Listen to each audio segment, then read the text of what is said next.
Assalamualaikum, saya sekarang berada di satu kawasan pantai di Malaysia yang tak perlulah disebut kawasan mana ataupun negeri mana, tapi kawasan pantai ni dia sangat-sangat menarik bagi saya sebab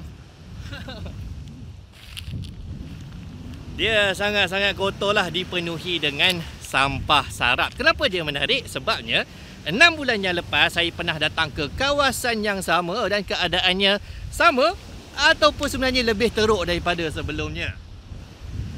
Dan waktu saya tengok ni, adalah kita orang bincang-bincangkan macam mana cara nak selesaikan masalah sampah ni dekat kawasan pantai yang sepatutnya menjadi kawasan pelancongan ni. Ada satu idea yang timbul dan idea ni dia sangat-sangat menarik. Ideanya adalah, apa kata kita buat satu kempen. Dalam kempen ni, bagi setiap 1 kilogram sampah yang kita kumpul daripada kawasan pantai ni, kita bagi duit. Katakan 1 kilogram sampah kita bagi RM5 ke apa ke. Kita ajak ramai-ramai.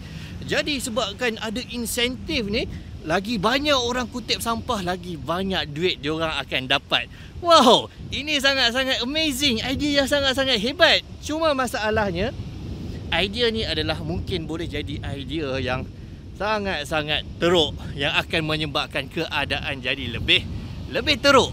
Kenapa? Sebab kita fikir boleh jadi sebenarnya orang ambil sampah daripada tempat-tempat lain ke, daripada rumah diorang ke, diorang bagi dekat kerajaan yang sepatutnya bagi duit tu, ataupun diorang dah bagi sampah tersebut, diorang buang, diorang kutip balik dan diorang bagi semula untuk dapatkan duit tambahan. Orang yang buat insentif tu mana tahu maksudnya sampah-sampah ni datang daripada mana. Kalau nak buat maksudnya satu sistem pula untuk track dari mana sampah datang, itu akan membuatkan kempen tu jadi lebih kompleks dan jadi lebih mahal lah pula. Jadi dia tak selesaikan masalah. Jap. Tapi betul ke boleh jadi macam tu? Ke ini suuzon sangat? Mana ada manusia yang teruk sangat nak buat perangai macam tu, mengeksploitasi kebaikan.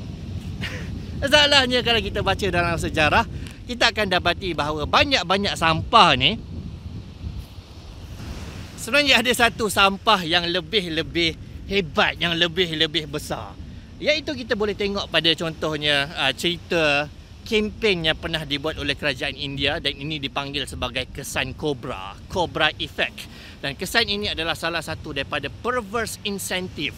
Insentif yang asalnya nak dibuat untuk menyelesaikan satu masalah, tapi kemudian menyebabkan masalah lain timbul dan menyebabkan masalah asal menjadi lebih besar. Jadi dalam Cobra insentif ni, kerajaan India dapati bahawa ada banyak ular lah, dan ular ni dia mengancam keselamatan orang. Jadi kerajaan India pun dia buatlah satu insentif. Siapa yang tangkap ular, dia akan bagi ganjaran duit. Seekor ular dapat duit, seekor ular dapat duit. Jadi ramailah yang mula memburu ular. Setiap ular yang diorang dapat duit. Makin lama ular makin kurang. Tapi lepas tu ada satu kaum ni, ada satu penduduk, ada satu rakyat yang geliga ni, dia dapati, kalau setiap ular akan dibayar, kenapa tak aku bela ular? Jadi apa yang diorang buat? Diorang mula membela ular banyak. Setiap daripada anak-anak ular tu, diorang kumpulkan dan diorang bagi kepada kerajaan dan diorang dapat duit. Jadi ada satu sumber pendapatan yang tak habis lah. Maksudnya sentiasa je ada anak ular baru, sentiasa je ada ular baru, dan tak payah diorang memburu, diorang ambil je daripada diorang punya ladang. Dan kerajaan India pun dia mula tangkap bahawa orang dah exploit sistem ni. Jadi dia tamatkan terus insentif tu.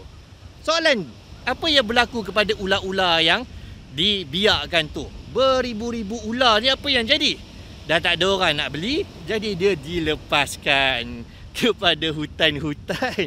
Jadi makin banyak ular berbanding dengan sebelumnya. Ini adalah salah satu kesan buku teks perverse insentif. Banyak lagi contohnya dekat Hanoi. Ada masalah dengan rat infestation. Ada banyak tikus lah, ada banyak tikus. Jadi kerajaan Hanoi ni dia buatlah satu insentif. Siapa yang boleh bagi ekor tikus kepada kita orang, setiap ekor tikus tu kita orang akan bayar. Ekor tikus tu maksudnya dia dibunuh lah, ular tu dibunuh, dan kita orang akan bayar. Apa yang berlaku seterusnya adalah kerajaan dapati makin lama makin banyak tikus yang berkeliaran tak ada ekor. Kenapa tak ada ekor? Sebabnya adalah orang-orang dia tangkap tikus, dia potong ekor, dia lepaskan tikus supaya tikus tu boleh membiak. Dan bila tikus boleh membiak, dia orang boleh tangkap lagi dan dapat duit. Ada lagi contoh yang mungkin kurang geli sikit. Contohnya kerajaan US waktu tu dia nak bagi insentif kepada orang yang bina landasan kereta api. Jadi setiap meter landasan kereta api yang diorang buat tu, dia dibagi duit. Apa yang orang pembuat landasan kereta api ni buat? Dia buat landasan kereta api bengkang-bengkok. Jadi makin panjang dan makin banyak duit yang diorang dapat. Maka kesimpulannya apa? Kesimpulannya adalah kita nampak ni sampah. Masalah sampah ni tak akan boleh selesai selagi mana sampah yang sebenar tidak diubati. Sampah sebenar ni apa? Manusia-manusia yang berperangai macam sampah. Jadi kena ubat ni dulu baru kita boleh sebenarnya ubati. Ni. Kena ubat manusia-manusia sampah ni. Sekian letiran saya. Assalamualaikum.